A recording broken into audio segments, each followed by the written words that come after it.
So yeah, this is what we call a killer lake. So we have three kind of this kind of lake, killer lake in the world, two in the Cameroon that erupted in the 80s, and this lake.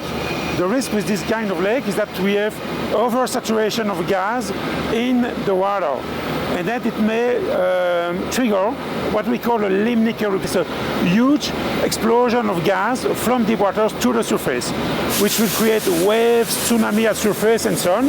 And in the 80s in Cameroon lakes, it killed more than 1,000 people. So we don't want that it happens here. Yeah, it's true that we try to turn these threats into opportunity. So removing this gas, if it's done correctly, may help to reduce the risk of a limnic eruption. And of course, if when using this gas, we can also help the country to develop by, for example, producing electricity, then we have two chances from one threat.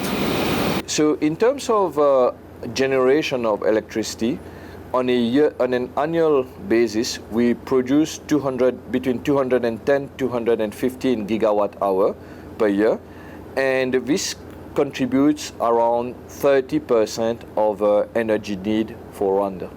And when you compare the emissions, the carbon emission, we compare from kilowatt as compared to a diesel plant.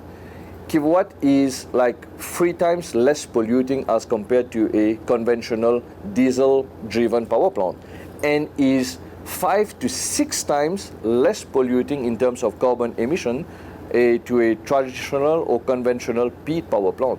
So I would say while we are burning this gas here, even if it is a thermal plant, it's still considered as a clean source of energy.